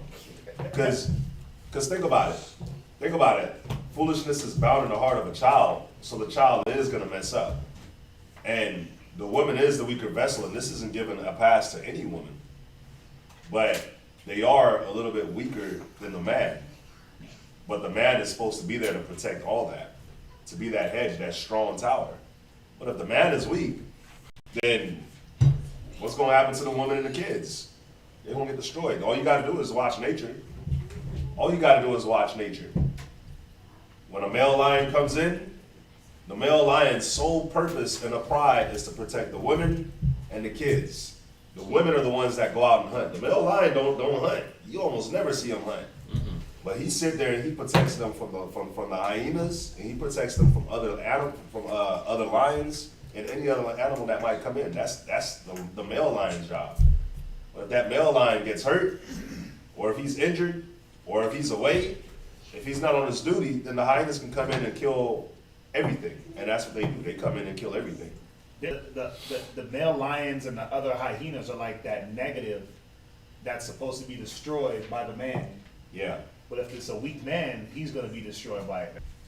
That's why I went to that Deuteronomy to show you that the abominable things that are trying to come into your house, they were supposed to be destroyed, not fed into. Did we go offline? Oh no, not fed into. Not let me see what's up with that. Wow. Right? Let's hide that. You were supposed to destroy that concept, destroy that idea as a man, as a protector, as a leader, as the guidance. That's what the truth is about. Yeah, you were supposed to stand up against the evil, not fall into it. Right? Read on. Verse 31. Right? Ponder now by thyself Go ahead. how great fruit of wickedness the grain of evil seed hath brought forth. Read. And when the ears shall be cut down, which are without number. Which are what? Which are without number. Listen, it said that one little seed of wickedness produces fruit without number. One sinner destroyed much good. Go ahead. How great a floor shall they fill. Yeah, that threshing floor, when you cut those ears and you're supposed to trample out that corn, it said it's without number, man. This is what we got to understand, that what the destruction that the Most High can bring down. Watch, go to 1 Chronicles. Let me just shut up. Go to 1 Chronicles 21 and 14. Read it. 1 Chronicles chapter 21, verse 14. Go ahead. So the Lord sent pestilence upon Israel. Now remember, when you read this chapter, what happened? Well, David, against his advisor, Joab, against his advice, the head of his army, he numbered the people of Israel. And when he numbered them, he didn't pay the ransom that you were supposed to pay for those souls that you numbered. It wasn't that he numbered them, it wasn't wrong, but he was supposed to get our ransom. He numbered the children of Israel, and what happened? Read it again. So the Lord sent pestilence upon Israel. Upon David? Upon Wait, Israel. upon David's house? Upon Israel. Solomon got hit? Upon Israel. Absalom? Upon Israel. Hanan? upon Israel. What was the daughter's name? Forgot her name. Yeah. Tamar? Tamar? Upon Israel. All Israel got hit because of David, man. All Israel. Read on. And there fell of Israel 70,000 men. Wait. You mean to tell me 70,000 people died because one man decided to count people? He took a census. 1, 2, 3, 4, 5, 6. Right? He counted people. Most High said 70,000 men gonna die because of you. Just deduct 70,000 from what you just counted. Yeah, it's deduct 70,000 from what you counted. And listen, it says 70,000 to Israel. It didn't say 70,000 men. So you could imagine that what? It was men, women, and children. What the children got to do is they can't even count. The 3-year-old that couldn't count got hit because a nigga could count. Yeah. This guy, sure. This guy comes in like a superstar, right? My whole part. Oh, you gotta love brothers, man. Think about it. The 2-year-old that couldn't count died because David wanted to count and do it wrong. What they got to do with it? This is the things we got to consider. The Most High will send pestilence on everything around you. Go ahead, read. Verse 15. Read. And God sent an angel unto Jerusalem to destroy it. I mean, come on, man. You can only imagine he sent an angel to destroy. Go ahead. And as he was destroying, the Lord beheld, and he repented him of the evil, and said to the angel that destroyed, It is enough. Stay now thy hand. And the angel of the Lord stood by the Threshing floor. Of Ornan, the Jebusite. 16. Verse 16. And David lifted up his eyes, Right. and saw the angel of the Lord stand between the earth and the heavens, Read. having a drawn sword in his hand, stretched out over Jerusalem. Then David and the elders of Israel, who were clothed in sackcloth, fell upon their faces. And David said unto God, It is not that I that commanded the people to be numbered. Right, he's coming back like, wasn't it me that commanded the people to be numbered? Didn't I sin? This is David, go ahead. Even I it is that have sinned and done evil indeed. Right. But as for these sheep, what have they done? He said what? As for these sheep, what have they done? Right, as for these sheep, the sheep just follow the leader. The sheep follow the shepherd. Yeah, that's heavy. The sheep follow other sheep. Don't we realize that some of us are shepherds and you're leading sheep? What do I mean by that? Well, every man's a shepherd in his own home. He's the leader. He's the guide, or he should be. But that's why the Bible says, the leaders of my people cause them to err, and woe to them that are led of them. Now I get it. That just came to my mind. Somebody can find it so we can throw it in. I believe Isaiah? Yeah, it's in Isaiah. Woe to them that are led of them are destroyed. Like, I get it now. Because one man's negative will rip. It'll send shockwaves through a community. It'll send shockwaves. Look, you have the damn man. Just look at all these high-profile men that they get caught up on pedophile charges and this and that and all these different things. And then what does it do for whatever is underneath them? It topples. Remember the Comforter? When he was on whatever he was on, and they decided to FBI raid. You ain't hear nothing about his churches. What is that? IOCJ, something. You don't see that no more. Then he went to jail. Then he passed away. Most High killed him. You don't hear nothing about his congregation. One sinner destroyed much good. This is what y'all got to remember. Where we at? Read it. Isaiah chapter 9, verse 16. Read. For the leaders of this people cause them to err, Yeah, go ahead. and they that are led of them are destroyed. Yeah, and they that are led of them are destroyed, because you're the shepherd leading the blind sheep. They don't know no better. But the Most High don't got no pity on that, man. Look, he just killed 70,000 people because of David. You would think he would have a little bit more leniency. And that was the leniency. That's the cold part. David said, you know what? I'm going to pick my punishment. 70,000 dead. All because of his sins. Read on, Ramiro. Let thy hand, I pray thee, Right. O Lord, my God, be on me and on my father's house, but not on thy people, that they should be plagued. Right. So what you got to understand is that that's the justice of the Lord, man. He'll hit everything around you just to see where your conscience is. See, David had at least had a conscience towards the people, and was like, whoa, hold up, okay, I made a mistake. I'm the only one that should pay. Right? But do you think like that?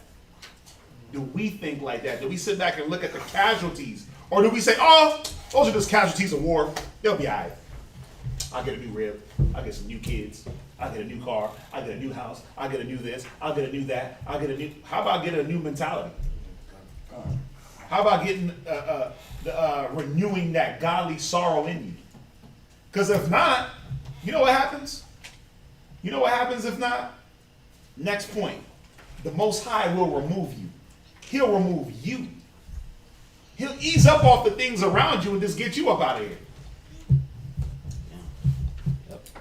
Go to Jonah. Let's go to Jonah. Right? Let's read about Jonah, because Jonah himself was an accursed thing. Jonah himself, for a moment, made himself an accursed thing to the people around him. And how did they stay that curse? Well, let's read it. Jonah chapter 1 and verse 1. Somebody get it quick. Somebody read the verse 12. Read. Jonah. Yeah, where you at? Oh, you was at Jonah? Jonah chapter 1 and verse 1. Read. Now the word of the Lord came unto Jonah, Right. the son of Amittai, saying, Arise, go to Nineveh, that great city, and cry against it, for their wickedness has come up before me. Right, so get up, Jonah, go preach to Nineveh. Right? Or Nineve is really how it's pronounced. Go preach to them. Go ahead. But Jonah rose up to flee unto Tarshish. I ain't doing that. I'm about to go somewhere else, bro. I got other plans. Right? Guess what he instantly did? Well, he instantly put himself on a pedestal and made himself God. Didn't the Most High say you're supposed to destroy idols? But if the idol is within you, now what? You make yourself the accursed thing. Well, let's read on. From the presence of the Lord. Right? And went down to Joppa, and he found a ship going to Tarshish. Right? So he paid the fare thereof, and went down into it, to go with them unto Tarshish from the presence of the Lord. Right? But the Lord sent out a great wind into the sea, and there was a mighty tempest in the sea, so that the ship was like to be broken. Then the mariners were afraid, and cried every man unto his God. Right, everybody start crying to their God, trying to figure out, like, which one of us sinned? What do we do? Go ahead. And cast forth the wares that were in the ship into the sea. Right. To lighten it of them. Right. But Jonah was gone down into the sides of the ship, and he lay and was fast asleep. Hey, bruh, everybody over there praying to their God, trying to figure it out. This nigga's sleep. And guess what? We know that this was all because of him. The tempest, the sea, all this was because of Jonah. He cursed the ship, man, and all his little shipmates. But he the one that's getting to lay back and kick it. Like, oh, I don't know. I don't feel nothing. I'm good. I'm good. I'm over here at the side of the ship chilling, man. Like Christ. But the opposite. The opposite, yeah. Go ahead, read. So the shipmaster came to him, Right? and said unto him, What meanest thou, O sleeper? Right. What the hell are you doing? Sleeper, go ahead. Arise, Call upon thy God. Yeah, arise and pray to your God for us. Now remember, they don't know what's going on at this point. They don't know what's causing this. They just like, everyone pray to whatever you believe in. You sleeping and we getting hit. You better start praying. Go ahead. If so be that God will think upon us that we perish not. Right?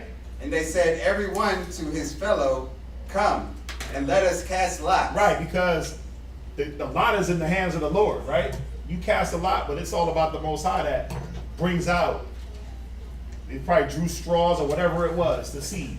Yeah, magic 8-ball. Yeah, Will we live? no, who is the problem on the damn ship? Why is this happening? Watch what they cast lots for. Watch, read it. That we may know for whose cause this evil is upon us. Yep, go ahead. So they cast lots. Right? And the lot fell upon Jonah. See, so they were like, oh, this guy's fault. It's the sleeper. It's the sleeper. Something that he did before he got on this boat got us in this situation. Well, we know what it was. Go to 90. Oh, no. I ain't going over there. It's too hood over there. I'm about to go to Tarshish, beachfront. You know what I'm saying? I'm on vacation. Go ahead. Then said they unto him, tell us, we pray thee, for who caused this evil is upon us. Right.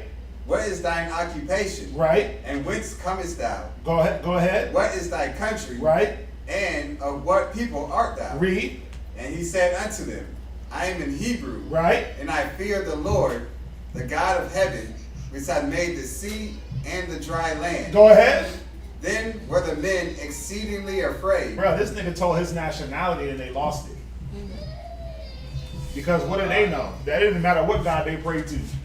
If this God of the Hebrews was mad at you, it was over. But what did this man do for the God of the Hebrews to be pissed off? Go ahead, read. And said unto him, why hast thou done this? Right. It's like, they don't even know what he did. That's the coolest part. It's just like, dude, you did something. The Most High is mad at you. What have you done?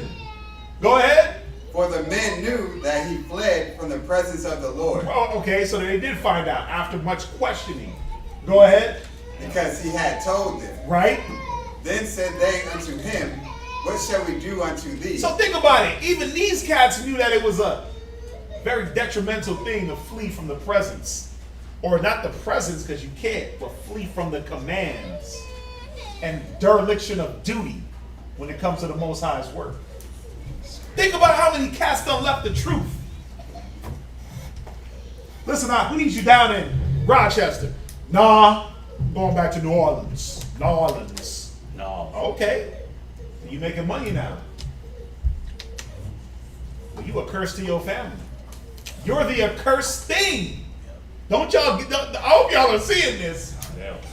Y'all be cast up, left this work, and now they hitch up under their mama and them, my uncle and them, Daddy and them. Wife and them. granny and them, wife and them, and they wondering why they can't make it over certain humps. Well, because you're the curse to your family. It ain't even them no more, it's you. You hopped in the boat with them and all of a sudden things start getting rocky. The only problem is they don't have the presence of mind to sit back and look at you for it and call you out for it. Right? Because they still believing in their idolatry and they white Jesuses, right? And their money. So they don't even realize that it's them. They just think, oh, you know, this is just the ways of life. You know, rocky road. You know, you have your ups and you have your downs. Such is life, right? Life, they give you all the little soothing, life interrupts. Right? Such is life. Life happens. That's just the way it is. Man, you know how it is. Right? They give you all the little soothings, right? To soothe you. But they're supposed to be looking at the accursed thing or the accursed one. Read. What shall we do unto thee? What shall we do unto thee? Jonah? Go ahead. That the sea may be calm unto us. Because these guys was trying to figure out, how do I live? How do we get back to smoother sailing? Right? Listen, man, we was going to Tarshish. We just a bunch of merchants. We ain't got nothing to do with what you got going on. to go to Tarshish. Yeah, we trying to get our goods off. They threw away all the goods. When you read it, it said they threw away all their goods, all the wear. They threw it all away to try to get the boat light. Now they're going to get to Tarshish with nothing to trade. Because of one man. Go ahead. For the sea rocked and was tempestuous. Go ahead. And he said unto them, take me up and cast me forth into the sea. He had at least the presence of mind to say, you know what? I'm the problem. Just throw me out the boat. It's me. It's me. Just throw me out the boat. Right? Throw me out of the boat. Now, for us, am I saying, God, don't get no ideas. Brother come like, listen, now just kick me out the camp, Lock. I'm done. Throw me out the Just boat. throw me out the camp, Lock. Nah, bro. Change your ways. Nah, sis. Change your ways. Right? Take that trip that the Most High set for you to take that path that the Most High set for you. It ain't as easy as throw me out the boat. Y'all tripping. Because ain't no big whale gonna come, no fish gonna come swallow you. You're gonna sit there for 3 days and contemplate. No, you're gonna go back into your negative even more. You're gonna go back deeper into your curse things. Right? Deeper searching for your wedge of gold and your Babylonian, your Edomitish garment. And all that crap that they got you dudes out here wearing, your sagging pants, you're gonna go back to that. You ain't gonna sit back and contemplate your life for 3 days and then say, you know what, I can't defeat the Lord. You're gonna get prideful and think, well, now I get to do what I want. Now I get to do what I want, right? Them niggas is off my back, right? You like Amistad, give us free. You ain't gonna be free, bruh. Because everything you go around is gonna be cursed, like Jonah. What verse you at? Verse 12. Read. So shall the sea be calm unto you. Right? For I know that for my sake this great tempest is upon you. Woo! So Jonah had the presence of mind to remove himself. Right? Now let's go to Joshua 7, verse 24. Joshua 7, verse 24. I want nobody hitting me up like, I'm gonna curse thing. Just cast me out the camp. I'm gonna look at you like, you big dummy. Stop being the accursed thing. That's it. Stop being an accursed thing to yourself and to the people around you.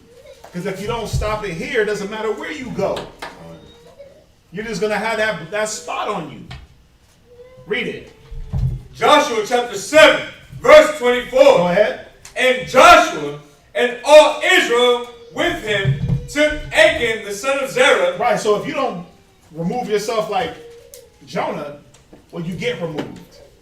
And not in the most calm way, right? Not in like, oh, you know what? You know how you quit a job and you just don't show up? It don't work like that. It don't work like that with the spirit, man. Spirit will hunt you down. Spirit will be like Dog the Bounty Hunter, but better and black. a real Gadite, right? It'd be a real 9.5 on your ass, right? Go ahead and read it. He's like a fake Indian or something? Yeah, he claimed like he's Cherokee or something crazy.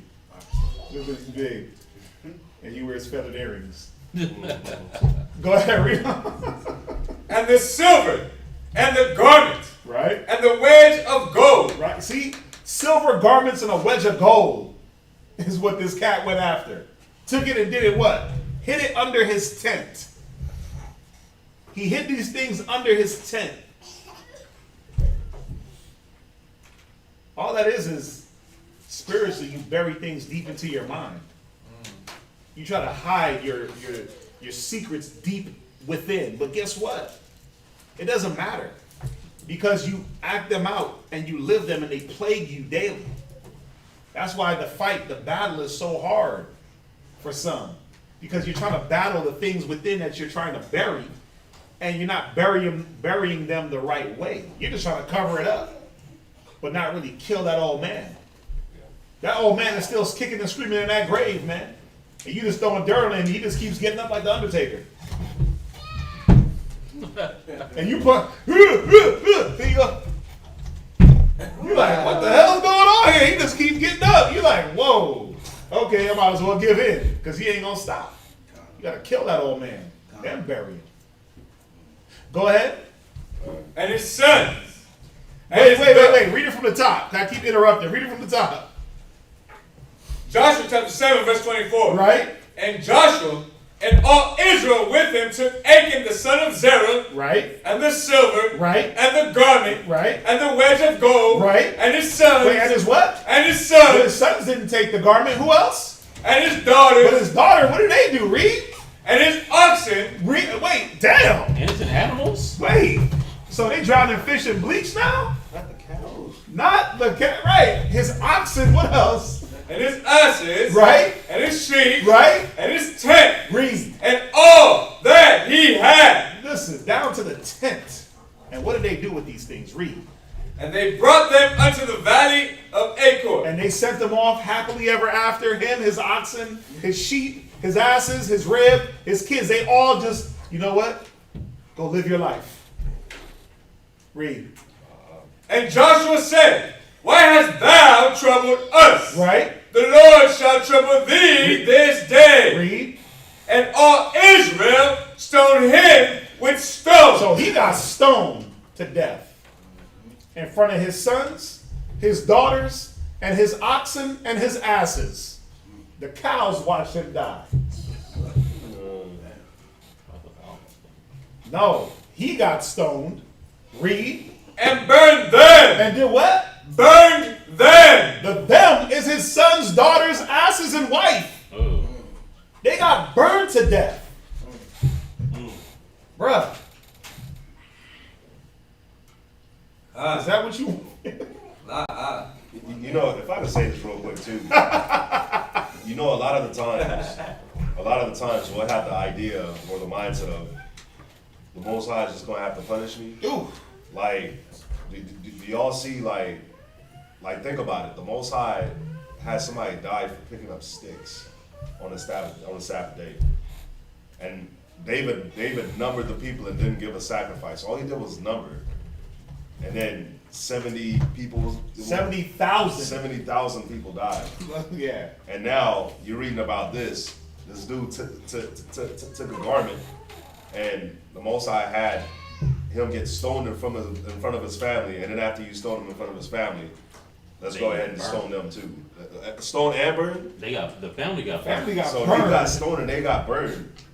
So it's like you gotta look like and think like you don't want to fall into the hands of the Most High because he'll mess you up.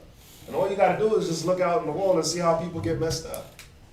All you gotta do is look out every day and watch the news, and you'll see these people get messed up, and you'll just be like, damn. You'll be like, damn, but it's always it doesn't really hit until it actually hits you. You know what I'm saying? When it actually hits you, then it's like, oh crap. Then you're like Cain, and you're like, oh man, this is too much for me to bear. It's too much. You know what I'm saying? But you gotta see, like, the Most High is terrifying. He's the one that gives life and takes life. He's the one that wounds and heals. That's what the scripture says. So the Most High, the one thing, one of the most messed up things that Esau did, one of the most evilest things that Esau did when he painted that white image of Christ is he made people not fear the Most High. So when you think about God, you just, yeah, he's just gonna have to get me or whatever. But that fear isn't there anymore. Like when Jonah was on the boat and those men was like, oh crap, that's who you're not listening to? We throwing you off the boat. They were scared to death. That's the problem with Israelites. That's the problem with us now. We're not scared to death of the Most High. That's why we do the things that we do. That's why we act the way we act. Until the Most High actually does something, and then it's like, it's too late. We're not scared to death of the Most High until you stand in front of that judge, and the judge is like, you got 25 years in jail. And then you're like, oh damn. That's when everybody wants to turn to God. I'm a Muslim now. I'm a Christian now. But why? Because now you're in jail? You see what I'm saying? Like, y'all got to see it, man. Because we're sitting here reading, and I'm just like, golly. Yes, You stoned? And he did stone Stoned this man, and then you burned his whole family? And they got stoned also. Oh my God. So it's like, damn. Oh, so we going to stone you and then burn you? They got, Y'all got it. Yeah, Anybody, stoned. anybody ever got hit by a stone? Come. Bro, like that stuff ain't fun, we man. used to have like professional rock fights in Jamaica. It was like a real thing. I forgot. I don't know what side it's on, but this is Right from a there. stone. That's a stone. Yeah. That's the grace of the Most High. They hit me in the eye. But how many other cats got hit in the eye and lost the eye? We used to have stone fights for fun. That was like the games we played. You got good at dodging Yeah, stones. you got good. But not in this You touched the situation. dodgeball. Not in this situation. Think about his little children and his little daughters. They're trying to run from stones. And you got the whole camp just pelting But whatever size stones at them. remember, when you got stoned back then, you couldn't run because you got tied up or you got buried with your neck There with your neck. exposed. Yep. Like, think about that. Like, who thinks of that?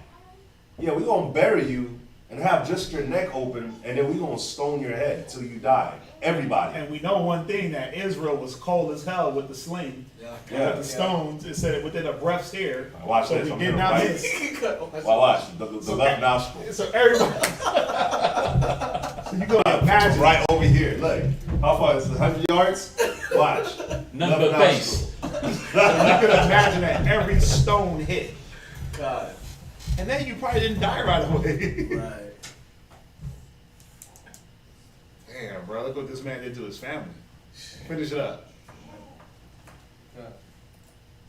Damn. And burn them with fire. All because of his own covetousness and his own lust and his own secrets that he thought he could bury. His own secret sins, right? That he thought he can bury under his tent. His own disobedience, because remember, when we read Joshua 6, the Most High said, don't touch of anything of the city, it's a curse. The gold, the silver, and that stuff, that belongs to me. That goes in the treasury. Everything else is an accursed thing. Why the hell would you want to take a Babylonian garment? That you're not even gonna be able to wear. But you ain't gonna be able to wear it. Yeah, And like, everybody's gonna be. everybody gonna see you Where'd like, get that where'd you get that from? from? It's like Oh, I traded for that when we was on our journeys. it's like what's his name? It's like You gotta lie.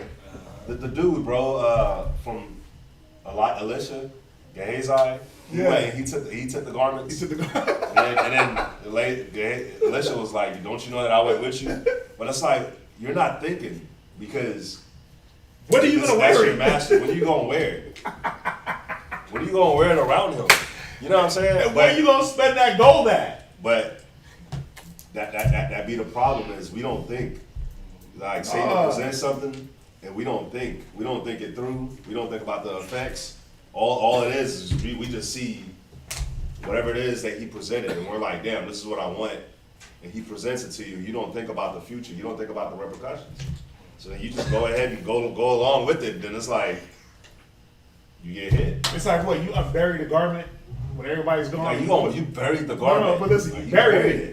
Who gonna watch And it? then, no, check it out. You buried it, and then when everybody's gone, you unbury it, you put it on, and then you strut like you on the runway. You take the gold, you toss it in the air. You're like, oh, I got gold, yo. Yeah. God. That's like them secret sins. You be in your house, So everybody leaves. Taking selfies with it. Everybody leaves, and then what happens? You run right into your little stash spot, get your little blunt rolling papers, right? Right? All the stuff you do. Right? And then when you know, oh damn, they about to come home. You get the vacuum, you try to suck up the dirty, smelly weed air. Start cooking You something. you start. Damn. Try to cover up the Start smell breathing with and your everything. food. You gonna brush your teeth? Damn, why is your breath so minty? Middle of the day. Right? And then you. Cooking bacon. Man. Yeah. Chitlins. That covers up the smell of anything. Yeah. Right? It's like, come on.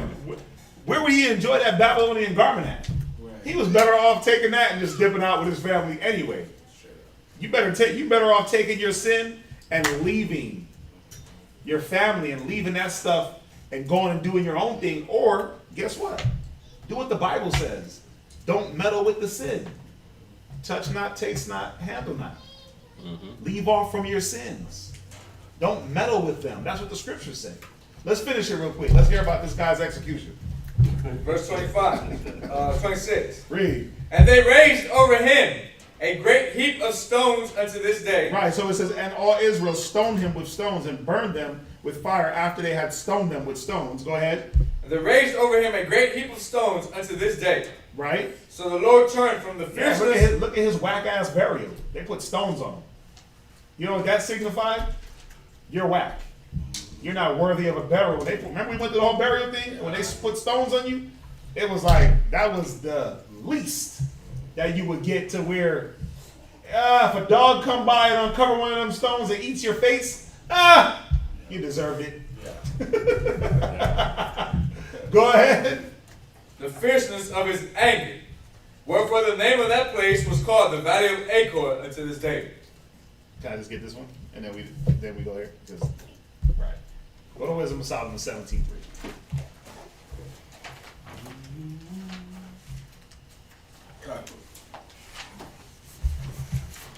And this is what's set to happen when we meddle with these secret sins. Go ahead. Verse 1. No, Wisdom of Solomon 17:3. Wisdom of Solomon chapter 17, verse 3. Right? For while they supposed to lie hid in their secret sins, Right? they were scattered under a dark veil of forgetfulness. Yeah, just like, man, oh my God. You know what's called, bruh. You know them cats that just be lying and they lie so much they forgot the first lie they told, they get caught up months later? Yep. Bro, come on! Israel gotta stop, bro. It's like you pile on lie upon because you got so many secrets, you gotta lie about them. And then you lie so much that you forgot the lie that you told to cover up the other lie. So then when you start to be questioned about something in the past, you start to reveal yourself. Ooh, that word gets around. That you lied. Why? Because you try to keep that secret, that sin a secret. So what do you got to do? You got to do like a damn spy. You got to create a fake identity. You got to create a fake passport. You got a go bag. You got all these secret things to try to cover up every little step. But then you forgot the lie you told 4 weeks ago, last week. You forgot where you said you was yesterday. But but everybody else is remembering. You know why? Because everybody else is clear. Everybody around you is clear-minded. They ain't lying. They're not weighed down with those secrets. So they're like, wait a minute, but you said that you was about to go over here yesterday. Thought you went. Oh, but because when I was about to go, then you know those people that lie. Because when I was about to go, then this happened, and I caught a flat. Oh, okay, you caught a flat, then I walked. You walked that far? Yeah, and then I caught an Uber halfway. All these lies, I'm just making stuff up. How liars be lying? It's like you're forgetting the lies you're telling to cover up your secrets. Like nothing's adding up here. Yeah, none of this is adding up. Sounds strange. Like you either the most unlucky guy in the world or the most luckiest guy in the world or gal. Read. Being horribly astonished, Right? and troubled with strange And apparitions. this is what starts to happen in that mind. Go ahead. For neither might the corner that held them No, keep. that's it on that, right? So I don't want to leave y'all hanging with just a dead man and his children, right? Like that's it. A nigga got tossed off a boat. That's it. That's my only way out. No, Yeah. it's not your only way out. There's still time. Right. Next point. I'm gonna start making sure next point, right? So y'all know there's a break in the action, right? And that we're moving to a next point. Next point. There's still time. There's still time to fix it. Yeah. There's still time. Go to. You can write for the next point. You can still fix You it. can still fix it. Yeah, you can still fix and get rid of the negative around you. Right?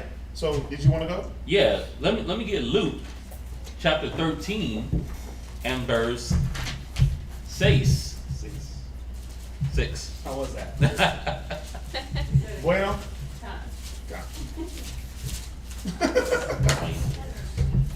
That's not how you say Luke, though. Oh, wow. Wow. Right? Did you say Lucas?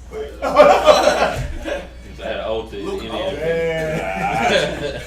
Cap on you. That's how he does me, y'all. So Cap hard on that here, one. Go ahead. I can't let him get it. No, he doesn't let me get it. God. That was a good one. Luke chapter 17, verse 6. 13. 13. Luke 13. chapter 13 and verse 6. He spake also this parable. A certain man had a fig tree planted in his vineyard, and he came and sought fruit thereon, and found none. Then said he unto the dresser of his vineyard. So, I know we're talking about fruit, but you gotta understand, Yahushua is speaking in parables here.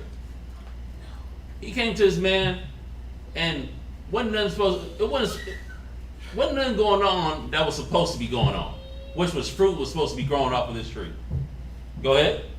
Behold, these 3 years I come, seeking fruit on this fig tree, and found none. Cut it down. All right, so he's like, this tree ain't doing what it's supposed to do. It's taking up space. The nutrients that's going to this tree can be going to other trees. But this tree is taking up valuable space and nutrients that can be going to other trees. Let's get rid of it. Throw it off the boat.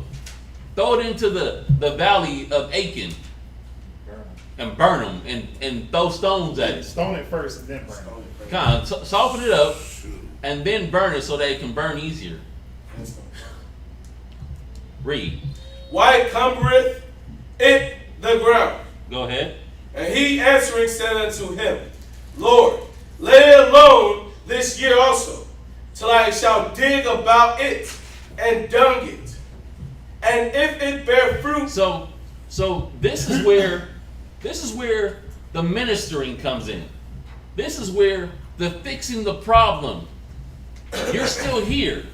You're still striving, fighting. You're still in these chairs. Yep. You still going round for round with us, hanging in there. Let us. You still have a conscience towards that there is a problem. You still have the sight that there's a problem that needs to be fixed. Con. Yeah. Let's work together. Let's work together in the spirit. Let's dig around the ground. Let's irrigate the soil. And let's change the soil. We'll go as far as let's change out the roots, goddammit. Let's change the roots to the plant. Right? Let's change the soil. Con. Right? Let's put in some worms. Let's get some filtered water. Right? Oh, let's move it, get it some sunlight. We'll do all we gotta do for this tree to produce. To change its circumstance, to change what comes from it. Because it's still here. It can still be worked with. Go ahead.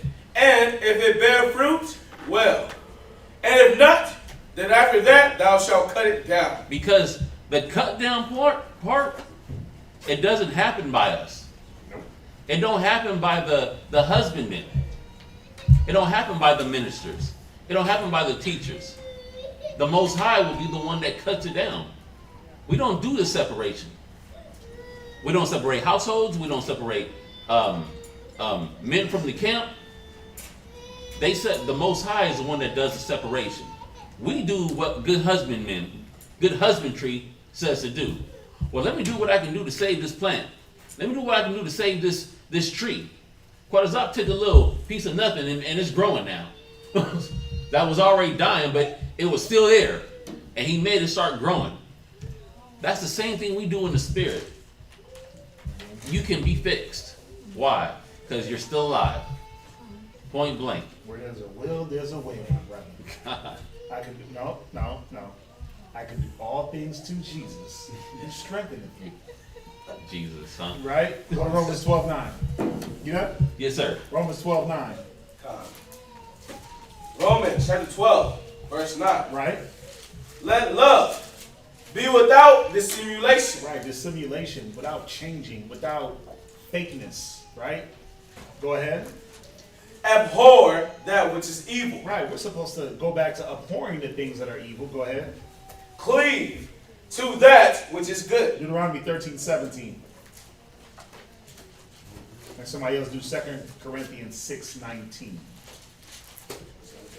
Deuteronomy 13:17. Deuteronomy chapter 13, verse 17. Go ahead. And there shall cleave not of the cursed things in thine head, Go ahead. that the Most High may turn from the fierceness of his anger. This is how the Most High will change his mind, man. When we let go. All you gotta do is just open up your hands. Just open up your hands and let go. Let go of the thing that you're holding on to. Because really, cat's cap, like, it got a hold on me. Nah, nigga, you got a hold on it tighter. You got a hold on it. It ain't listen, it ain't got a hold on you. You holding on to it. You like, no, we going down to the grave together. The demon is like, get off me. The demon is begging to get away from you. You like, no. like wrestling with Yeah, you wrestling with the devil. The devil is trying to get away from your devil ass, and you like, no. I'm holding on, right? God. Satan is wincing and crying, get off. Like, hell no, Satan. Nigga, we dying together. Nowhere. You ain't going nowhere. You made a blood oath, right? It ain't got a hold on you, you got a hold on it. Most High said, it shall not cleave unto your hands. Go ahead. And show thee mercy, Right? and have compassion upon thee. Right, he'll show the mercy, he'll have the compassion, the love. He'll show you the favor, the grace. He'll make the things in the house better. He'll make the communication smoother. Right? He'll make the living circumstance and the finances and all these different things. Most High got a funny way of just working things out. It's like, damn, I ain't got to do nothing but just listen. So you mean to tell me that all I have to do is change the way I think and the Most High just change the way he think? And all of a sudden, I'm good? It's like that little boy when he remember the meme, the little African boy, he looking up like, you mean to tell me that you gonna give me clean water and I ain't gotta do that? Yeah, like all I gotta do is just believe in God, order my hands aright, teach my rib, teach my kids, study, meditate on the right things, and all of a sudden things are just, no, that's church. No, that's fairy tale. No, that's reality. That's reality. And there's living examples right amongst you. Go ahead. And multiply thee as he hath sworn unto thy father. Because the Most High swore it. That's why he'll do it. Go to last one, unless y'all got something. Go to 2 Corinthians 6:19. We'll end it here. Right on time. I didn't think we were going to get through all that. That's crazy. Read. 2 Corinthians chapter 6, verse 19. 2 Corinthians chapter 6 and verse 17. 2 Corinthians chapter 6, verse 17. And verse 18. Wherefore, come out from among them. Come out what? From among them. Yeah, come from among them demons. Come from among those accursed things. Come from among the gang mentality. Come from among the sagging pants. Come from among the whorism, the harlotism, the niggerisms. Right? Come from among the drug. Anything you bring to the table, the Most High will receive it. But it can't be with dirty hands. It can't be with a dirty mentality, a dirty mind, an unclean, accursed mind, body, spirit. Read.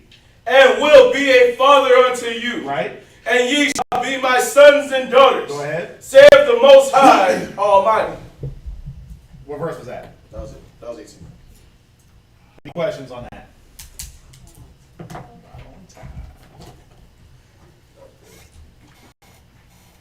Yeah, remember these a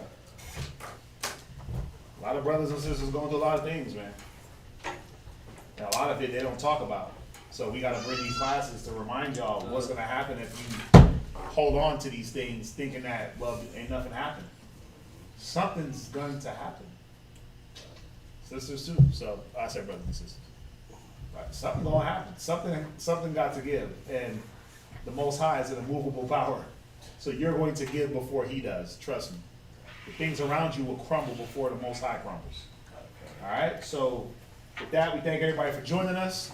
We'll be back live on Saturday. They'll be live in VA on Friday. Anything quick? Remember garment money, get that in. Passover in 3 weeks. Get your plane ticket, get your bus ticket, get your train ticket, get your hotel money, Airbnb, all that. Get ready to have a blast. I'm ready. Yeah. We all ready up here, man. Still contemplating, do we do class that week? Right, or do we kick it? I don't know. Right, Reed. Anyway, we'll let y'all know. But yeah, let's say shalom to everybody online. Shalom.